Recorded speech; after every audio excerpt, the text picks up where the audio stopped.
Hello, facilitators. Welcome to another video. My name is Marci Melzer. I'm an intuitive speech pathologist and language facilitation expert with wavesofcommunication.com. And this is going to be a little bit of a different video today. I'm having more of a discussion here about why. We're going to talk about why. And before that, I just want to say that I'm celebrating 7 years on YouTube. So I hope you'll help me celebrate that by giving this video a like and subscribing to the channel, sharing the information with your friends. Hopefully this video is going to help you see why that could help you with your child's future. So again, what we're talking about here is why language facilitation, why it matters, your why, and why that matters. And, as always, it's because parents are a child's first and best language facilitators. And if you want to learn just how powerful your new language models can be, then you can head over to wavesofcommunication.com and right over there and sign up for my weekly newsletter and get started guide. So again, today we're talking about this. We're talking about why it matters. Why is it important that, language facilitation, what is it? What's it all about? So I thought I'd get started by sharing a little bit about, considering it's my 7-year anniversary, why I started this whole business. And it's very timely now. So I was going to do a video about diagnosis because that was sort of the reason that I began equipping and empowering parents, is because of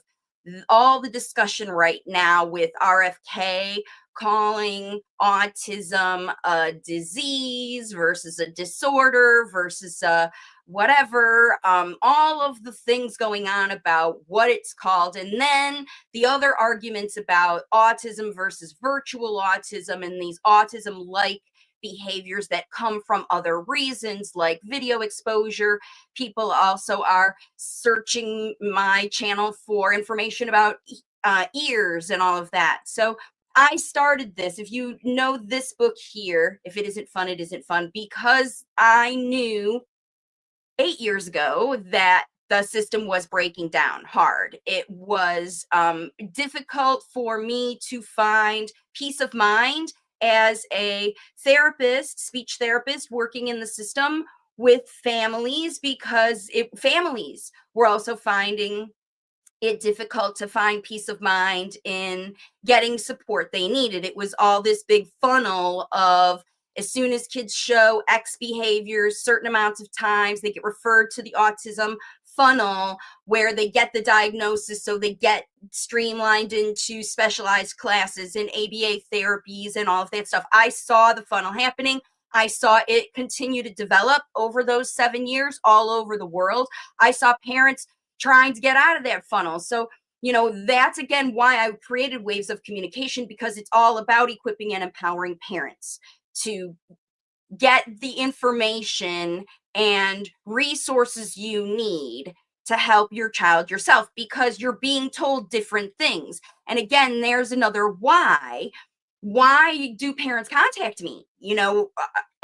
After 7 years now, it's a very clear that we see that parents contact me when they are in worry and fear about their child, because the system that they were referred into or they started using or whatever, something like that, it started failing them. Their child was spontaneously diagnosed after months or years of working with a child. There were now suddenly, the very first seconds you see a child having diagnosis, the diagnosis was coming more and more frequently, which is why we see those incidence numbers going up. RFK, they're like 1 in 36 in California. But remember, folks, 1 in 14 children show developmental language disorder. So a lot of the kids that are being identified with autism are showing real language delay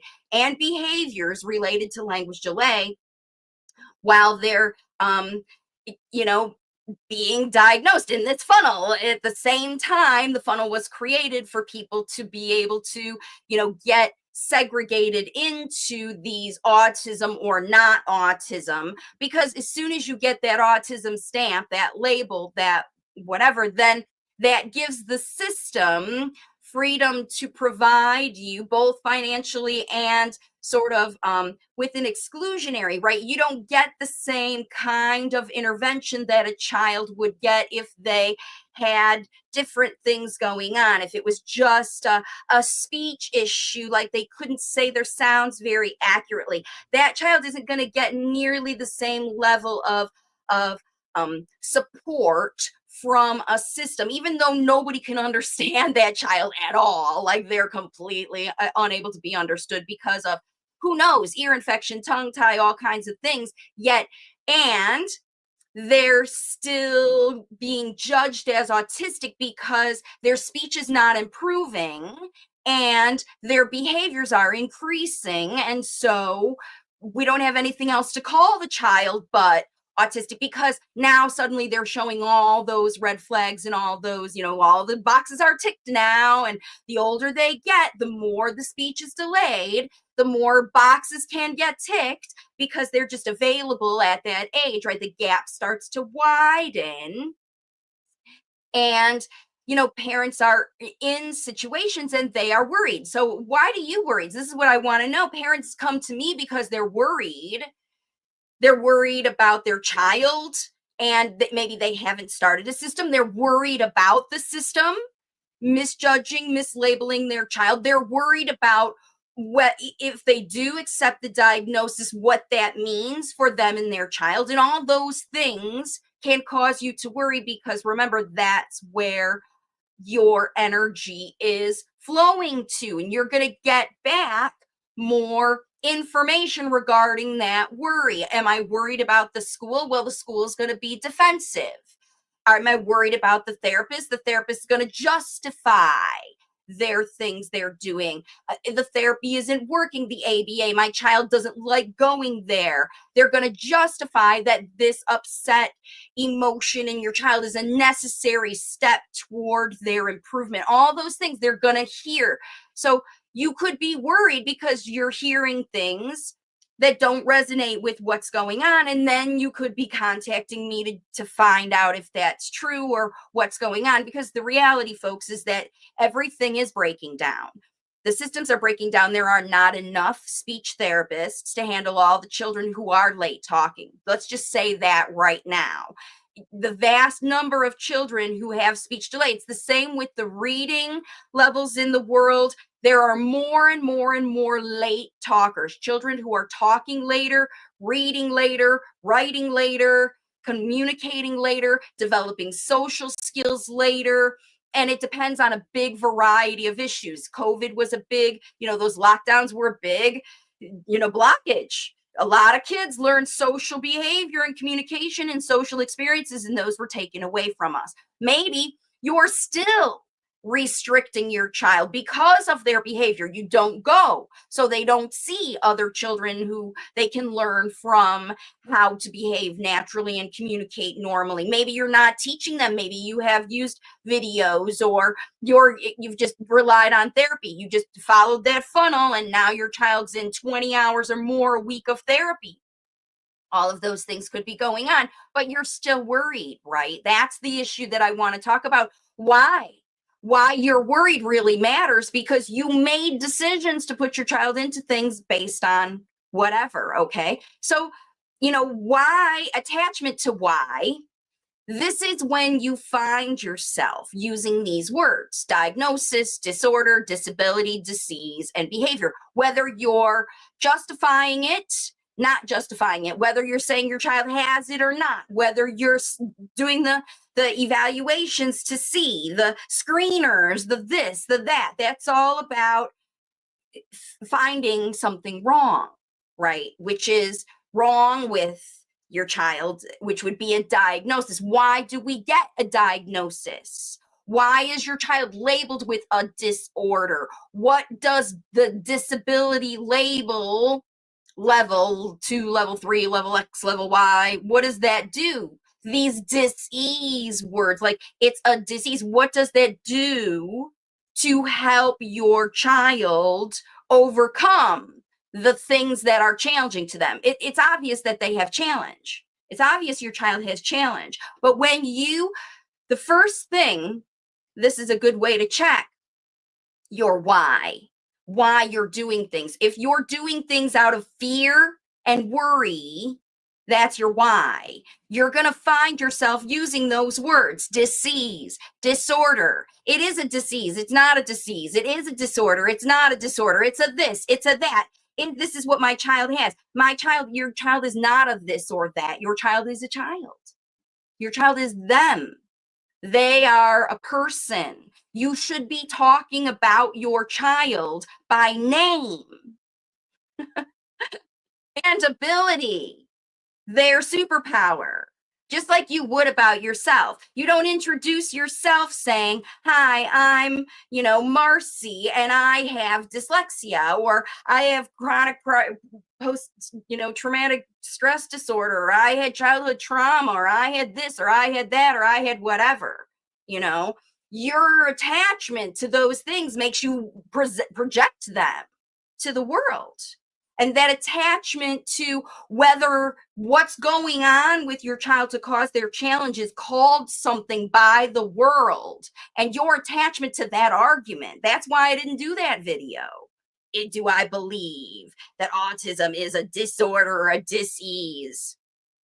It's a label that people use to classify your child, or even themselves, as if they're attached to, "I am an autistic individual."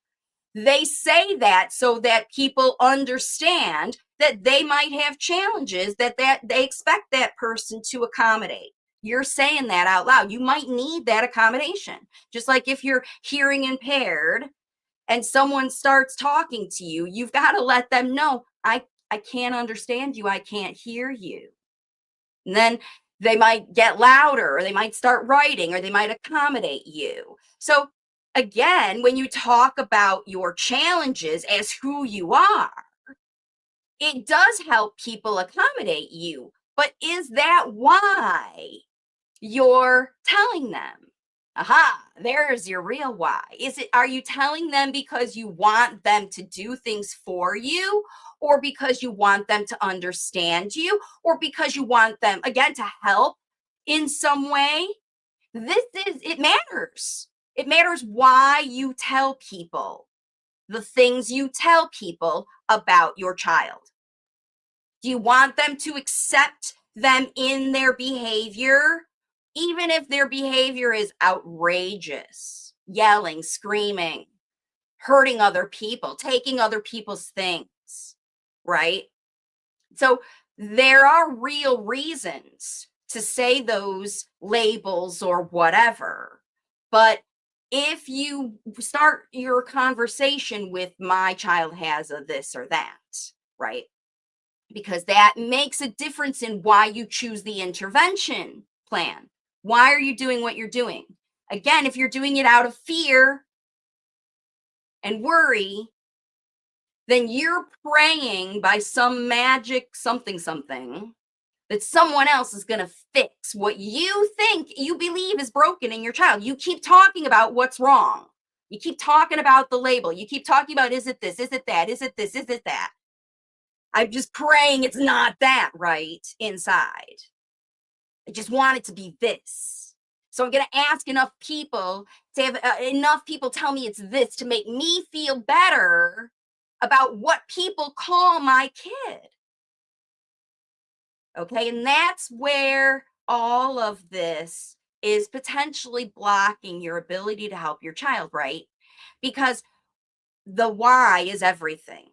And if you are focused on, "My child's broken, their diagnosis is bothering, it is their diagnosis that's blocking their future," you're wrong.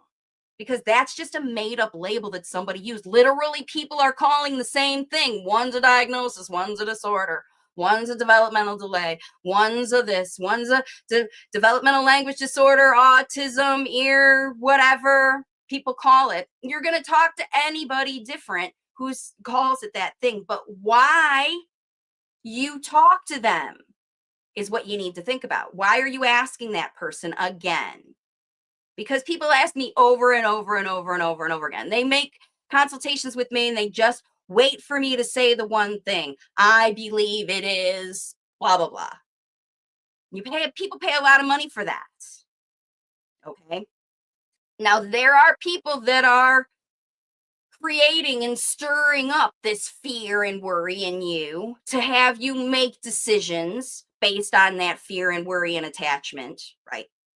There are people making money on it, just like people are making money on war, people are making money on racism, people are making money on all kinds of things, on eliminating the services, the public services that your child has been entitled to by law. They're taking it away. They're taking it away because there are people in the world that are here to trigger you to figure this out for yourself. Okay. And that's the real reason that Waves of Communication is here. And for those of you at all who watch this video, because I know it's not my usual one, but for those of you out there who do see this video and you do resonate with the idea that you feel like I've been focusing on the wrong thing, it's not getting me somewhere and I need to get somewhere else, then I have resources to teach you. That's what I've been doing for the past 7 years, is creating these things for you, right?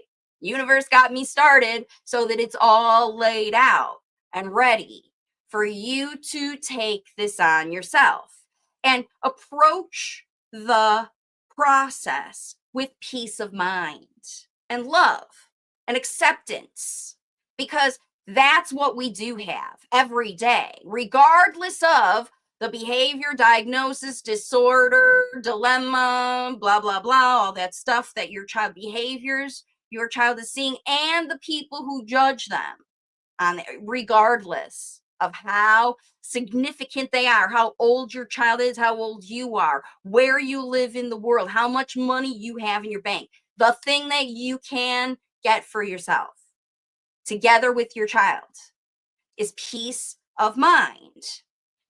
And to get there, you have to get rid of the worry and fear-based activities, intentional things that you're doing in your life right now. You have to get rid of that stuff and shift over into loving acceptance of your child for who they are, connecting with them at their level and facilitating what they are telling you 24/7 that they need you to facilitate and equip and empower them for.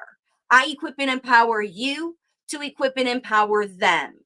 They don't need anybody to train them.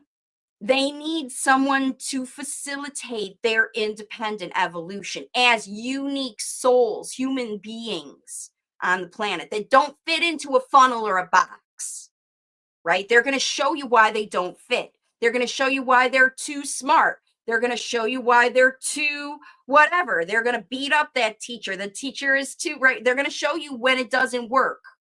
And that's going to trigger you into fear and worry. And so you have to, at that point, folks, understand your why. Why are we still doing this? Why would we stop? Why would we need to change? Why do we need to find something new? Why is this breaking down for us right now when it maybe worked before, or it started to, or they promised that it would? Somebody promised that it would. Why? Why are you staying with it if it's not working? This is what you need to ask yourself. Instead of what do I do, where do I go, and what do I be? Start asking yourself why you are where you are right now. How'd you get here?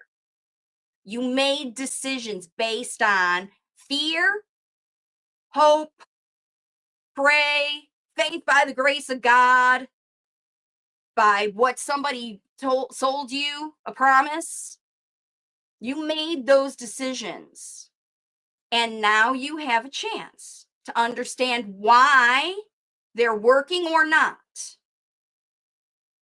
And if you don't take that moment, you're still stuck in the what do I got to do? What do I got to do? Where do I got to take them? What do I have to say? What do I have to do with them? Blah, blah, blah, blah, blah.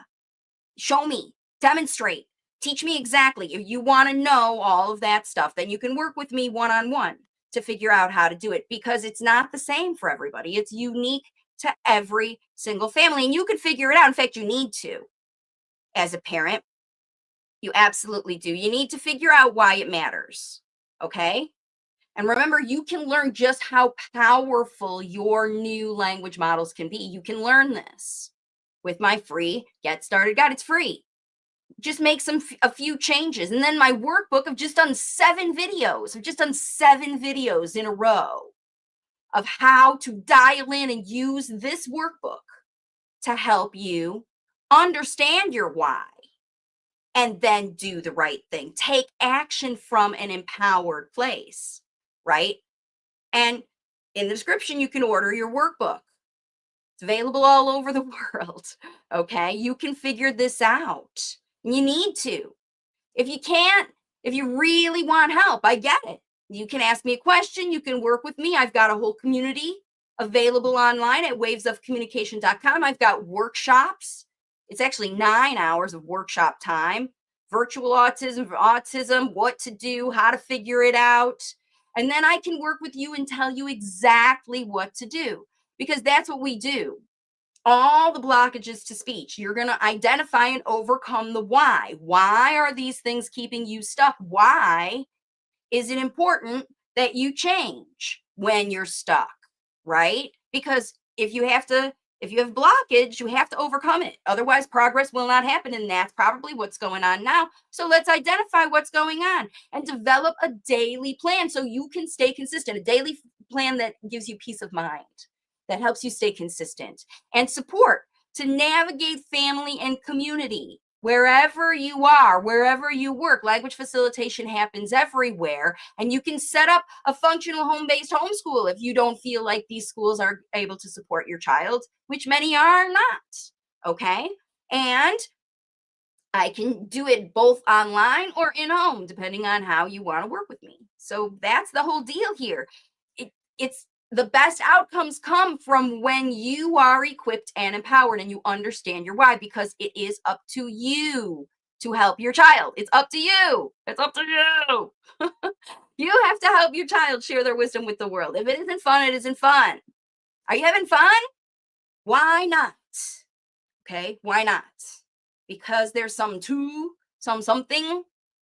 going on. See, because your why, when you operate as a facilitator, as a parent, as a wife, as a daughter, for all you guys out there, as a husband, a dad, a daycare provider, a grandpa, you operate in that role as a facilitator. Your why is very important. As a matter of fact, I'm a guide at the aquarium, local aquarium. My role as a guide is to equip and empower the guests at the aquarium to have a great time every day. If it isn't fun, it isn't fun. While they're learning, while they're safe. So the animals also have a great time. They're not getting picked up incorrectly or handled incorrectly in the touch tanks. People aren't banging on the windows. Everybody's having a good time. And win-win situations, all of that. That's why we equip and empower people to have a great time wherever they are, in the environment that they are. And that's your role as a facilitator. Why?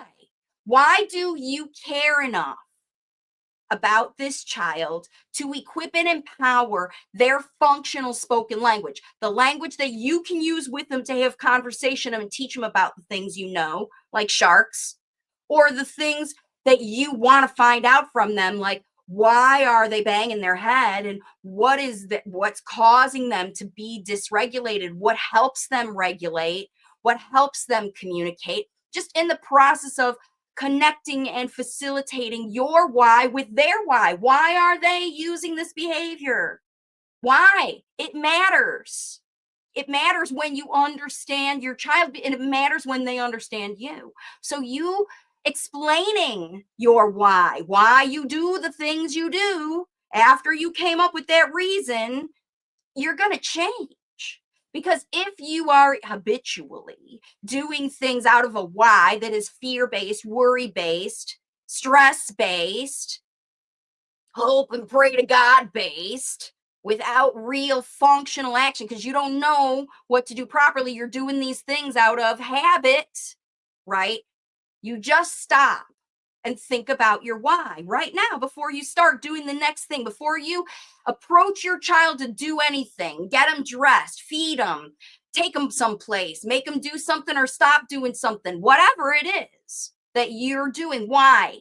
Why do we need to do this thing now? Why do we need to do this thing this way? Why do you need to do this thing versus me? Why? It matters. Matters to your child because responsibility. I'll do my part, you do your part. This is my job, this is your job. Those boundaries, expectations, those why they happen, this teaches your child how to develop the social skills and language they are missing. That's keeping them stuck in behaviors that people judge them for. And they need you. You're the best. So that's how you facilitate through this. Why? Operating from a why of your own feeling. I am so equipped and empowered in my role to facilitate a great time with functional improvement. Great time doesn't mean your kid does whatever they want. A great time, like I said, the people at the aquarium aren't allowed to pick up the animals and splash water, reach in tanks that aren't allowed. All those rules need to be very clearly communicated. And at the same time, these guests need to understand what they can do to have a great time. What's allowed? What is a good thing? What's a yes? What do we do here? Show me how. Equip me and empower me to get through this day by day, event by event, situation by situation, from a mindset of peace of mind, your why. Because if your why is we have to do this thing as a means to an end, if he doesn't do this, he'll never blah, blah, blah, then you're not being functional in your facilitation. You're coming from a why of that hope and dream or worry and fear. Because this thing that you're making your kid do, unless it really helps them become an independent soul, that's what I'm talking about. Things like matching or imitating you or withholding things until they say the word, right? That's not coming from peace of mind. That's coming from fear. If I don't make him say it, he'll never say it, right? If I don't, he'll never. That's fear, okay? And positive, encouraged, ability focused facilitation knows this child. You have a relationship with this child. You know what they're good at. You know what they love. And so you find ways to allow them and encourage them and equip and empower them to do the things they love within the boundaries that keep them safe. And everyone involved also gets to have a good time. If it isn't fun, it isn't fun for you as well as your child. That's how we get through life with peace of mind. Even in those moments, those times, those days, those weeks, those months when things don't seem to be going right at all, that's your opportunity to dig into why is this happening? Why?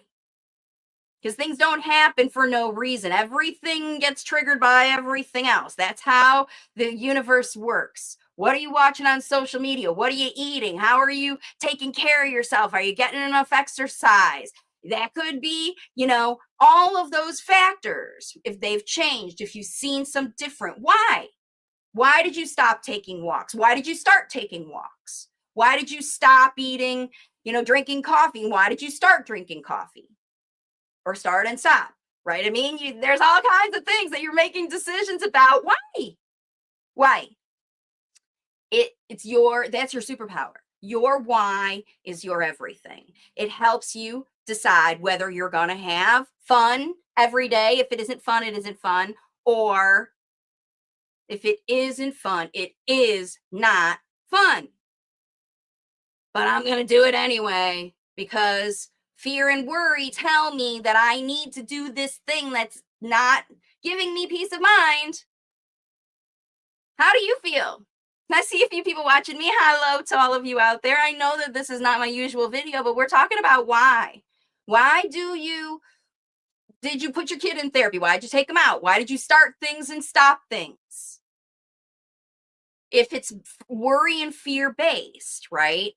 And maybe again, things just don't work. So you started, but then you realized, something's not going the way I anticipated. I was promised. I wasn't what they said on the tin, blah, blah, blah. This happens in life, right? But it's up to you every single day to look at your why. Because now, if you look at your why, because why you signed up for therapy 6 months or a year ago could be a completely different why than why you would stay now. Maybe your child has outgrown it. Maybe the therapist left. Maybe you've been having 5 therapists in that same period of time. Maybe you're getting justification, and they're blaming your child instead of them. These are the experts. In 6 months, why no improvement at home? See, because remember, you want to take your child to places that are going to help them feel functional at home. I just saw a speech therapist post a thing about a child who wants to be able to roll her R, to be able to say words in her home language. And the school speech therapist refused to teach her because it's not something she needs for academics at the school where they speak English. And her family immigrated, right? And these are the kinds of things that are happening. The speech therapist has a choice. You only have so much time with a child. She literally is only seeing her for 5 minutes for articulation work. And this little girl in her 5 minutes has said, I really want to work on this thing. And the speech therapist said, nah, it's not good for school. What's her why?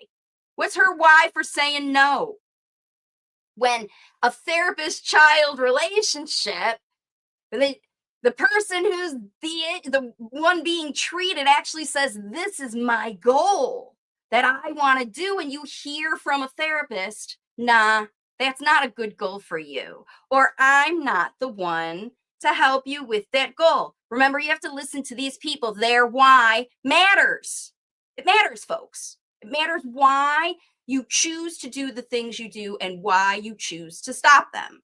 And why you change and start something else. It all matters because nobody's path is the same, especially nowadays. Your child is late talking for a unique set of reasons that is about their physical body, their environmental situation, and your mindset and their mindset about this challenge that they have, or series of challenges, physical challenges, emotional challenges, developmental challenges, social challenges. There's no doubt that challenge exists in the world of families with late talkers. Why does it exist?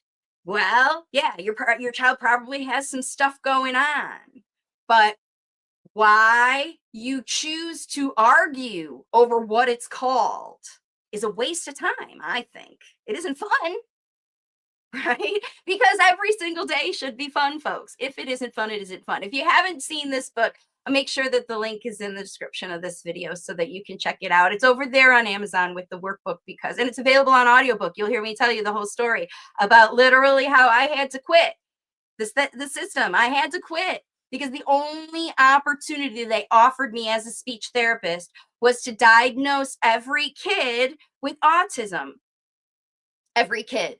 Because all the kids I was being given were 2.5, late talking, and showing behavior. And they all fit the criteria for autism. So it would have been my responsibility to refer every single child, regardless of if they had a physical history of ear infections or a chromosomal disorder or something else that would naturally also cause late talking. If they had those few little behaviors in there, which all late talkers do, it was up to me to diagnose them. And that's why I left the system. And you'll read about it in this book. It was a government system that required me to do that. And I know that it's happening now, where therapists have, like I said, not enough of them to meet the needs of the late talker. So they're going to start to get the balls in the air, just like the juggler who's first he juggles balls and then he runs out of balls. So they throw a bowling pin in there and then he starts juggling that. And then they throw a bowling ball in there and he starts juggling that. And then they throw a chainsaw in there and he starts juggling that. That's where we are right now, folks, right? Why